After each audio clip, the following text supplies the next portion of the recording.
Trey, thank you very much for joining me for episode 3 of this new podcast called Between the Levees. We, of course, met each other in Houston on a work trip, and I got to hear a little bit about your life, which is far, far different from mine. So let us begin at the beginning. You were born at some point, were you not? I was born in Pasadena, Texas, which is just down the road from where we met on the work trip, and went to school. That's boring. When I graduated high school, I joined the Navy, so I have all kinds of stories about that, which is also what I think a lot of my experience, even in this industry, kind of reflects. It's like the same but different. Right. A lot of things can be kind of make sense in the Navy. They make sense on towboats, right? Sure. I did that for 4 years. I went overseas a few times. When I got out, I went to college. I didn't like college. College wasn't for me. I learned a lot in college, though. A lot, not only curriculum, but also about myself. Okay. So part of what I learned about myself is that I didn't really like college. I thought I liked school until then. And I don't dislike school. Let's rephrase that. Just wasn't necessarily something that I wanted to finish. Sure. So I got on towboats out of college. Well, actually, I worked at the port first as a security guard. That's how I kind of figured out all this stuff existed in the civilian sector. So figured that out, became a green deckhand at Marquette, left there, went to Cheryl K, who is now Ingram. Right. And here I am. So backtracking a little bit, in school, I know you had a bit of a music career at the tail end of high school. Were you drawn to music in grammar school, high school? How did that start for you?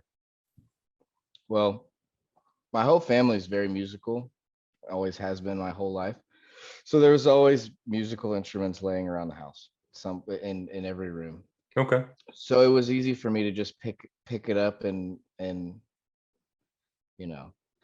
another thing that being said is that my parents never kind of forced the issue.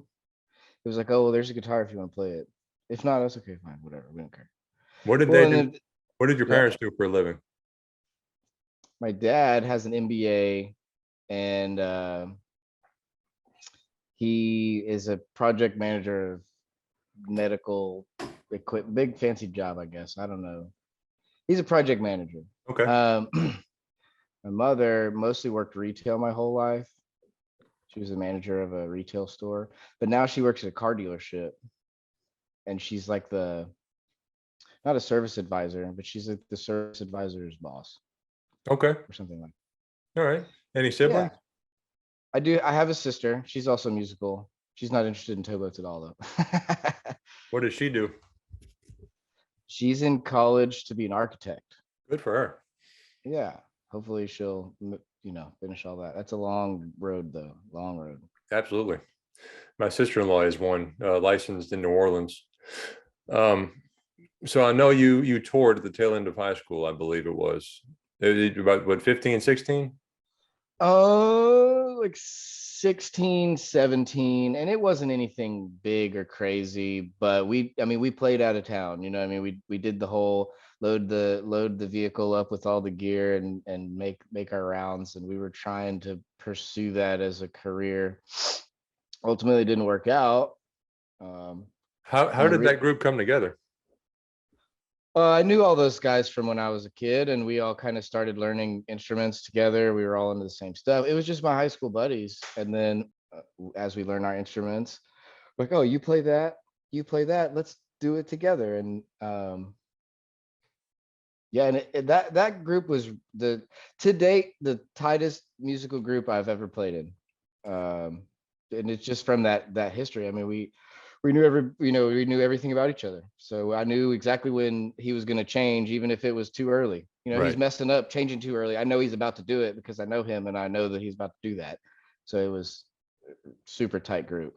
And were you always behind the kit? No, I actually played guitar through high school. Okay. That was like my main thing, but that same group. Well, in high school, there, as far as like drummers, like behind an actual drum set, they don't, especially at that age, they don't exist. At Right. least not ones that actually know what they're doing, at least have some kind of skill. And we didn't have any friends who played the drums. So I had messed around with it um, with the group, like while we find a drummer, I'll play the drums. And I just haven't stopped. Right. So now that's like my thing. And now I've actually come to enjoy it more than I ever did the guitar. So uh, it fits my personality better. It's what I like to do. So Was there anything between high school and joining the Navy? I left like right like 4 months after I graduated. So no, Yeah. not really. I mean, like my dad was real cool about it. He told me that he told me to quit my job when I graduated. He was like, yeah, we all know you're leaving, so it just takes 4 months and like, be a shit ass. And Or I whatever did. you want to be. Yeah. Yeah. So I just lounged and relaxed for a few months and then shipped out. Tell me about your Navy experience from the very beginning till you finished up. Navy. So when I went to boot camp, I weighed 100 pounds. I was a very skinny kid. All right. When I got out of the Navy, I was like 180. I gained like 80 pounds in like the 4 years. And it's all good. It was all good weight. uh, but yeah, I went in the Navy as some punk rocker kid, and I came out like a grown up. You know what I mean? So Yeah. it did a lot of good for me. Again, it just like college. I had said about college, it taught me a lot about myself.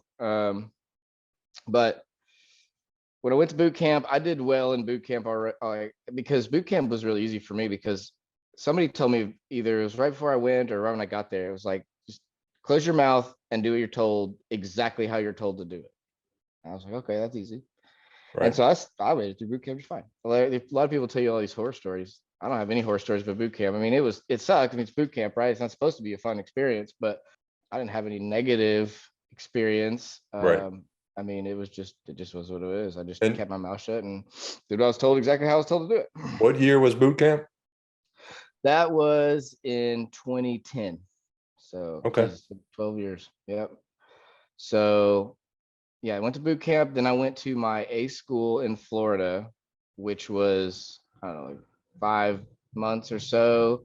I lived in Florida to learn how to do the job that they were training me to do. Which was? And I was a CTT is the rate. So cryptologic technician, and in parentheses, the last T is technical. Basically, what it is it's missile defense for anti-ship missiles. So we monitor this system that gathers all of the radio waves in the air. Like when you talk on the radio, it sends a Right. radio wave, right? Well, there's all kinds of different radio waves in the air, and that could be radars, radios, missile targeting, all kinds of stuff. So we have this console that gives us all these different parameters, the frequencies and wavelengths and all that stuff of all those frequencies in the air. And we monitor those and read them to determine what is basically around us in the air as far as radio waves. If one of those is a missile targeting radar, then that's a big deal. And then, the warship needs to be aware of that. So the way I like to describe it is, when you watch Top Gun and the bad guys like flying behind them and they target them with the missile and it goes beep, right? Right. Well, the beep doesn't actually exist. What actually exists is a guy, which the job that I used to do, which is like, hey, you're being targeted by this radar at this distance, it blah blah blah, all the details. That's what I did in the Navy. Okay. But mostly I did it for ships and sometimes planes, mostly ships. Did that get pretty tense at times? Super tense. Super tense. Where were Yeah. you where were you posted, or where was the ship? Well, the ship was all over, but I spent a lot of time in the Persian Gulf. So like off the coast of Iran and over there and all that stuff. I went to the Black Sea. I was in the Black Sea for the whole Crimean Russia situation, Right. as they call it. That gets intense, right? Because that's when like real missile stuff is. I never saw a missile in flight, fortunately, but the anxiety of knowing that one could come at any second is pretty Right. intense. What was life like on the ship? Really, for me, really structured. I had a routine that I did every day. I would wake up, for time for watch. Um, all I did was stand watch, work out, eat, sleep, watch, download movies. That's Was all it I did. was it 12-hour watches or sixes, eights? 12-hour watch it most of the time. So in the Navy, your main job, right? So my CTT missile defense job is not the only thing that you do throughout the day. So you have other like secondary jobs. So you stand a 12-hour watch, but that's not your whole day. Like for example, one of my like side responsibilities was to make sure that we had all the stuff in the shop, all the supplies and all the stuff. That was my job, to make sure that we did all of that. So if I needed to, go through the whole shop and make sure we have this component and this part and this tools and all this stuff, I mean, I got to go through the whole shop and do all that, right? Well, if that have, if I need to do that on the day that I stood a 12-hour watch, well, then I'm spending 5 hours doing that too. You know what I mean? And then the list goes on. I mean, I Right. had like 15 collateral duties, right? So it ended up turning into 16 to 20-hour days almost every day. And you don't get a day off whenever you're on deployment. They say you do on Sundays, but you don't. I mean, you still have to stand your watch. And now when you're in port, like when I would be home, it's like a day job. You go in, like, you got to be there by like 8 o'clock. You're at home drinking a beer by 5 p.m. Sure. What was the import job, or primary import job? So whenever a warship's in port, their entire mission is to just be prepared to go out to sea. So like, for example, we have these launchers to defend against missiles, right? So we would tear apart the launchers, completely clean it, like basically like you would do a gun, right? We would just tear the launchers apart, totally clean them, put them back together, test them, et cetera, et cetera. And that would take us, especially because we're not there 24 hours a day. So that would take us, 2 weeks or however long it would take. But yeah, so then we would run, and like whenever you're home, you're not really home because you got to go out to sea for 3 days. So the gunner's mates can test the 5-inch gun or whatever. And they, the whole ship's got to go out for 2 days, come back for 4, go out for a week, come back for a month, whatever. And the Navy, I mean, I probably would have stayed and made a career out of it because I relatively liked it. But how much I was gone left a sour taste in my mouth, because and a lot of the guys like in the towboat industry, they're like, oh, I did like a 56-day hitch. It's like, bro, I was on a boat for like 240 days out of 1 year. Like, what are you talking about? Right. Straight, so I don't know, man, but I mean, I hear it. 50 sucks. Don't get me wrong, but yeah, it's a lot. What were your parents and sister doing, I guess, at the time while you were out there? Were you keeping in touch at home and all that stuff? Kind of. I mean, I have a cool relationship with my family, but when I was gone, like I said, I had this real strict routine that I had to keep myself by, or I'd have gone crazy. So not really, like, computer ass time wasn't really part of my routine. So like if I was on the like unclassified computer doing something, then I might like check my emails and like send some home like letters, I guess you would, letters in email form, but not really. And I'm divorced, but I was married at the time, so You got married before going in? yeah. So that was kind of part of the reason I went. I was already probably gonna go because the band had like broken up and I didn't know what I wanted to do, because all my ambitions had been to be a rock star up until the band broke up, and then I was like, oh shit, I don't know what to do. So I was probably gonna go anyways, but she got pregnant at that time, so I was like, oh well, now I have to go because like I have a child to support, and, and he's 12 years old now. So that was a hell of a 4 months you had in between graduation and the Navy. You're not lying. So what rank did you end up resigning or retiring? It's not retiring after 4 years, right? or is it? No, I just have an honorable discharge. Yeah. I'm not retired. I think technically I fall under retired status now because I have the disability thing, but I'm not sure if that would be an accurate like explanation. But I was a petty officer second class, so E5. Okay. In the Army, they call an E5 a sergeant, but it's Okay. Right. they call it a different name. In the Coast Guard and in the Navy, it's a petty officer second class. Is what I was, and a lot of people don't make it that far, that fast. But I was gone doing my job so much, so often that whenever it came time for advancement, I was ready to rock and roll, and I just bam, bam, bam, moved Sure. up real quick. Whenever they asked me a work question about the job, it's like, well, I've been doing this every day for the last 6 months. Like, let's go. Come on, what else you got? And as an E5, did you have direct reports? Direct reports, I guess as you in, wouldn't have anybody reporting to you. yeah. So yes, I was the lead guy on the watch. So the watch that I stood had two guys.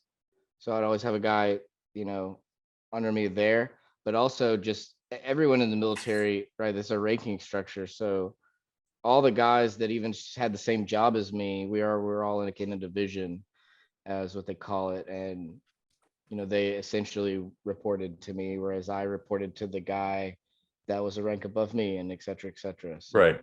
But yeah, I mean, at one point in time, I was the only E5 in my division. I don't think it was a very long period of time, but a couple months at least. And so all of those guys that were not above the rank of E5 were reporting directly to me. Okay. So you get out. What happens next?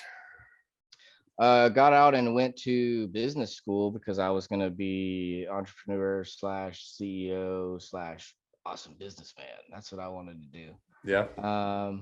And I mean, essentially, that's kind of why I went. Even I wanted to pay for college. I'm sure my parents and I could have figured out how to go to college without the military paying for it, but it wouldn't have been a fun adventure for sure. So, basically, I couldn't afford to go to college, and I could now that I had done the Navy thing. So, I went to college. I did 3 years of college. I did 3 years of college full time, so that's 4 or 5 classes at a time, and then I worked 2 jobs at the same time and had 2 children and a wife. It was a busy time in my life, and it was not an enjoyable experience, and I got really burnt out really fast. By that 3rd year, I wanted them to lock me up in a mental ward. I was too busy, too much. I mean, between 6+ hours of like ass in seat class time, plus homework and studying, plus at least 8 hours of work shifts a day, usually more. Then come home and gotta put the kid to bed, then to go study, and you know what I mean. I wasn't sleeping. I was not having any fun whatsoever. It sucked. Yeah. So I didn't finish my bachelor's. I did the associates, and I need to go back and finish my bachelor's real bad. I keep talking about it a lot recently. It can't hurt. Definitely wouldn't hurt. And I only have like a year left, man. It's like Yeah. I did 3/4 of the mission, and I just walked away. Yeah. And then so school was not an enjoyable experience for me, mostly because I had to raise these children and have this family on top of going to school. And the world we live in, if you don't, you can't have ass in seat classes and work like a regular job. It doesn't work like that, and you can't do that. Right. And I can't work a regular job and go to 4 night classes a night. Like, I can't do that. It's just not realistic. Right. So I had to work like little odd part-time jobs and stuff that would work around my school schedule. And so those don't pay a lot. You know what I mean? So then I had to get a second one to pay the bills. Part of the reason I left school also, though, is that I got involved with these 2 guys that were starting a business. They were literally living out of an Airbnb and putting all of their money into this business that they were starting. Whenever I met them like on a fluke. And so after a conversation with them, like, hey, I'm like 3 years into business school or whatever, they decided to have me come on board with them.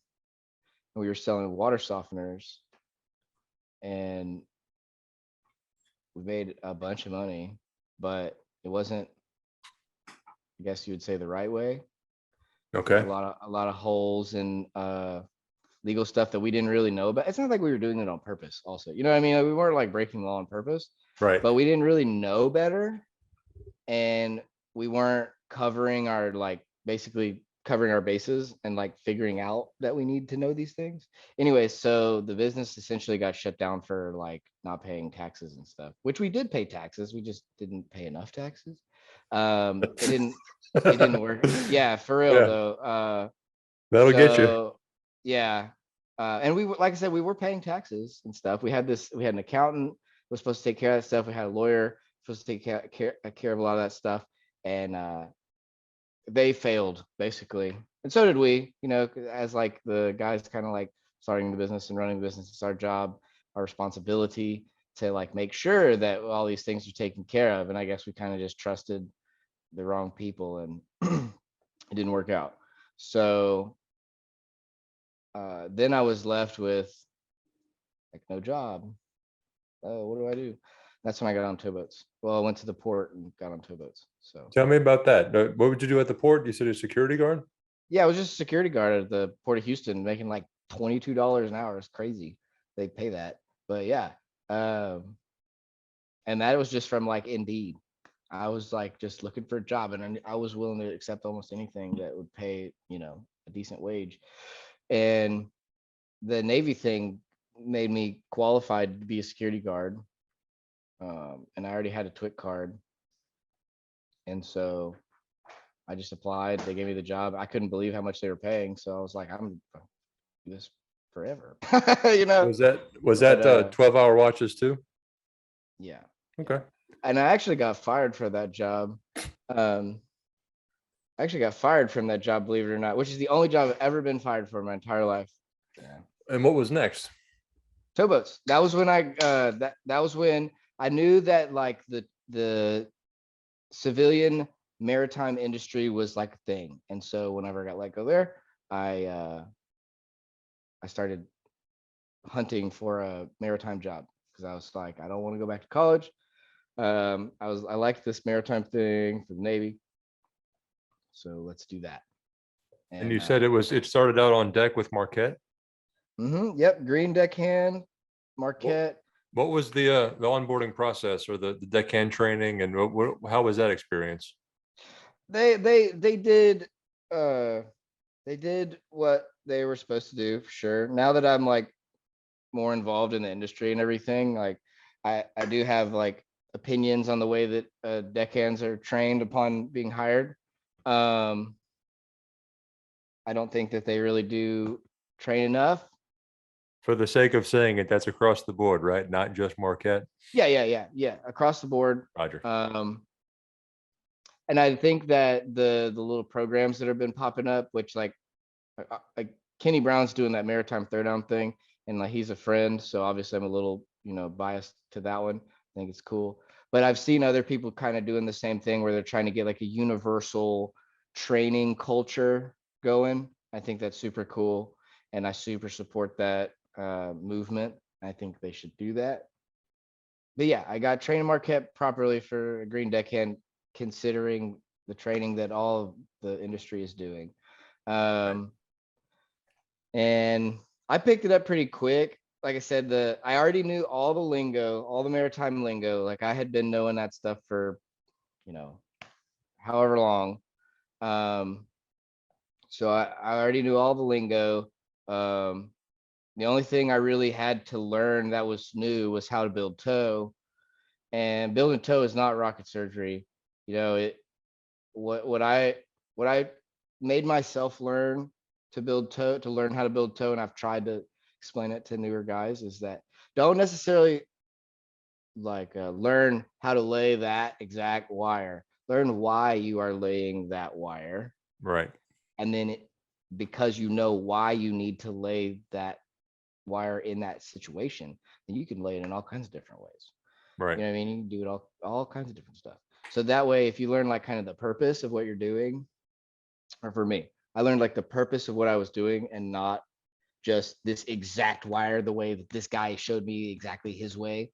I didn't learn like that. I just said, okay, why am I doing this? So, anyways, when I did that and I was able to build toe well, I worked my way up and got my license not like a year ago. I was gonna be a wheelman, right? That's the dragon that we're all chasing, right? Right. As far as deckhands go.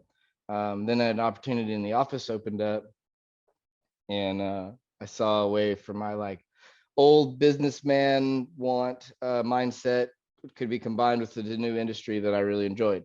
And now I'm just rocking and rolling and sprinting to the top as fast as I can on the short side.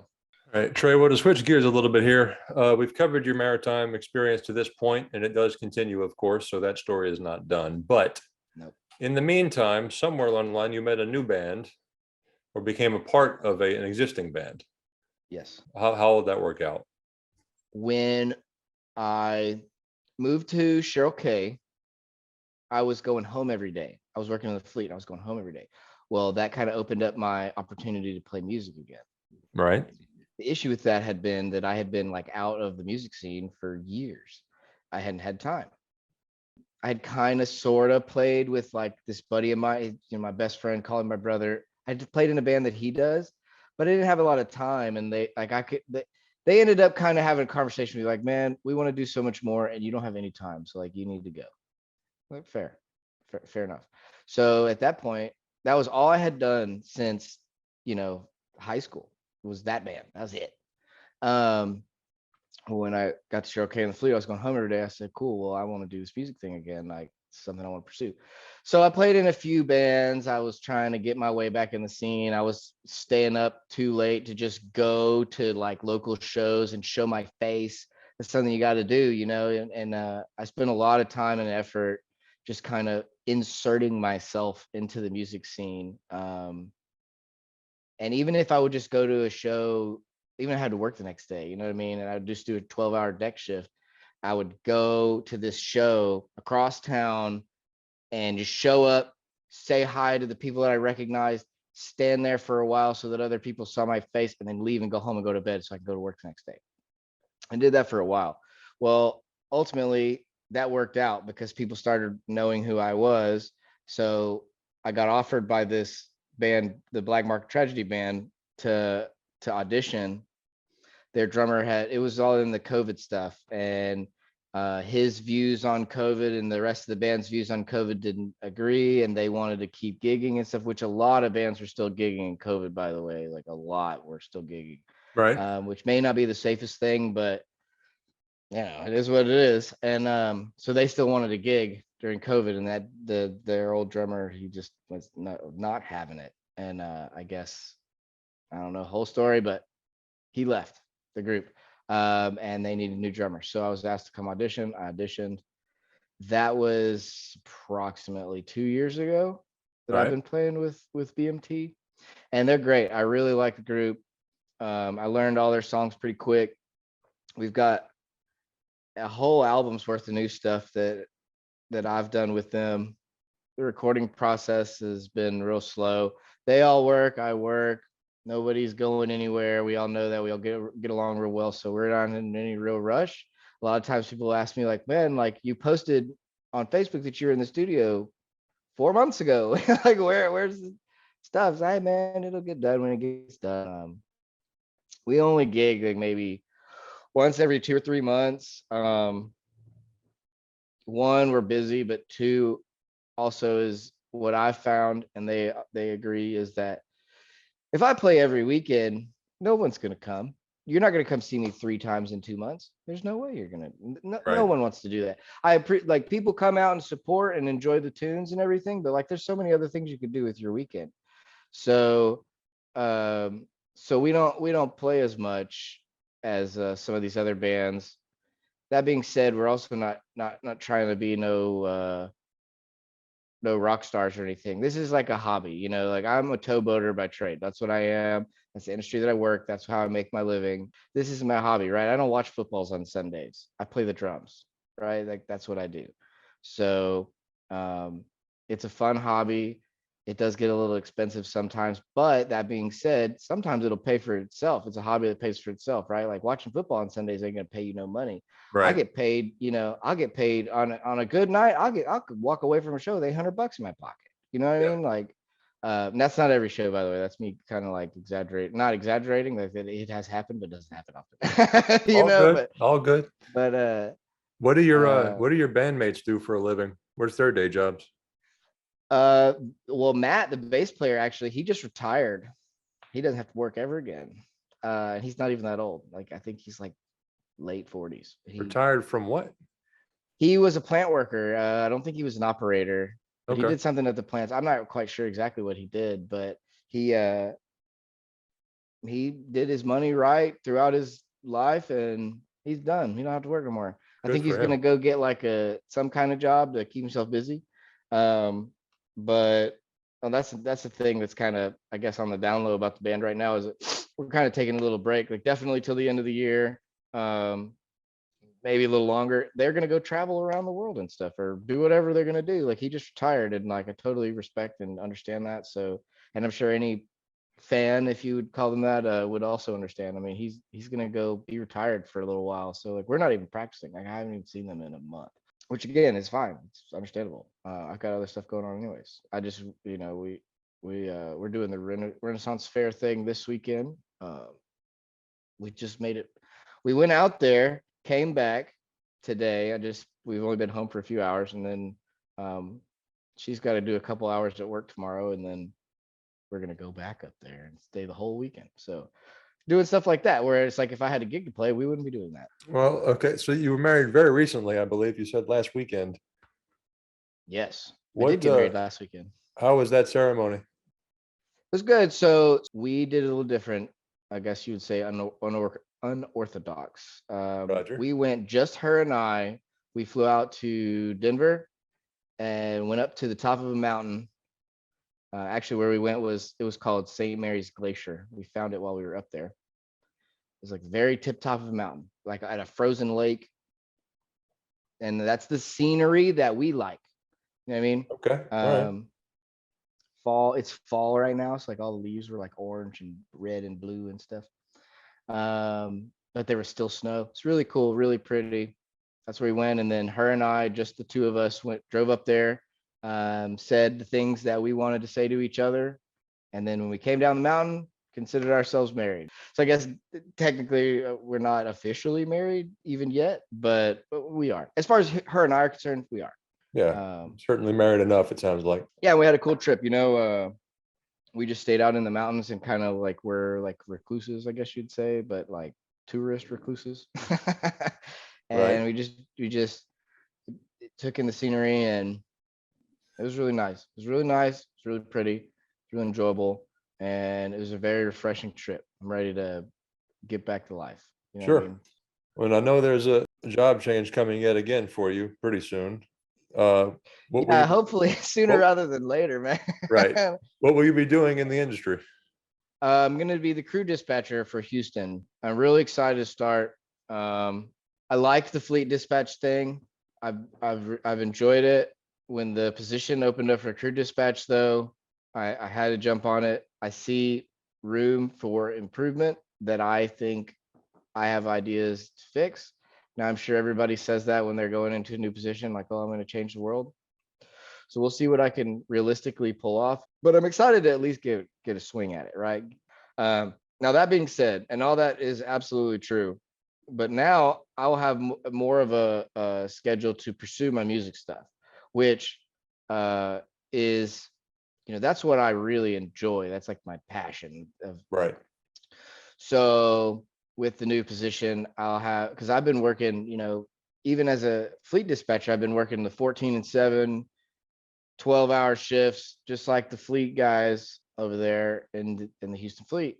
and it makes it difficult to do this music stuff whenever, I get asked, hey man, this gig's gonna pay us like $2,000. Can you do it? Nope, sure can't. I'm on night shift. You're like, Right. oh damn, well, I just ran out of money and opportunity. It just fluttered by because I'm at work. Which again, I like being at work. I enjoy what I do, but it would be really great to be able to do both. And with this position, I believe that I'll be able to do both. Sure. Obviously, work is the priority. Like the industry, towboat industry, and my job is the priority. Right. But if I can figure which I believe I have, if I can figure out a way to do both, well, then that's a win for everybody, right? Yeah. So, And speaking of work, I think you're in a good place to test your theories.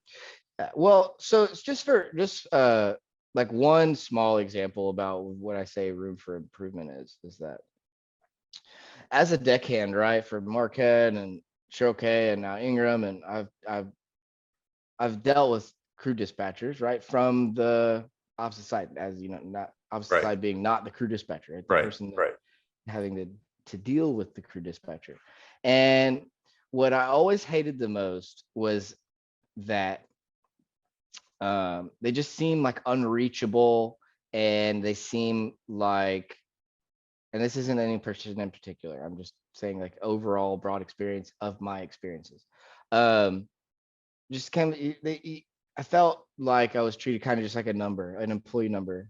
Oh, go get on the boat, dude. Go work. And so what I want to do, and again, maybe this is unrealistic. I got to get in the job and figure out, but I want to be more personable with the crews. And if that requires me to work a little extra to go out to, the boat where they're doing a crew change, I mean, as long as it's like, in a secure location and everything, like if it's at the main office dock or whatever, if I can go down there and like talk to them face to face about something, hey, oh, don't you have a vacation coming up or something you were telling me about or whatever, and look them in the eyeballs and then them tell me that, and then remember it. That kind of stuff I feel like would just go so far Right. for a lot of these crew members. And and if I gotta like work a little extra, even like off the clock, and just go sit at the dock to have conversations, like, what am I doing? I'm just sitting there talking. I don't care. That it sounds great to me. So um like I said, and I'll get in the job and I'll figure out exactly it. Maybe there's a reason that these crew dispatchers don't do that. You know what I mean? Well, I'm gonna find out. Either they don't for a reason, and I'll find out the reason, or I'm gonna be the guy doing that. We'll find out. So we'll Right. see. We'll see if I'm able to pull it off. But I want to pull that off, and then just some other things, like little things that I just feel like, wouldn't take much effort from me, but would make a lot of crew members' lives a little easier, or not even easier, just more pleasant. Yeah. And because I feel like in that position of crew dispatcher, you're kind of in service to crews. And so I'm trying very hard to get it in my mind to not lose sight of that, right? My purpose is to serve these guys and help them help me. I mean, it goes both ways. Hopefully I'm able to get in there and pull it off, but we'll see. Yeah. Well, no, all the power to you, man. Is there anything else we have not touched on from your life you think is interesting or shareable?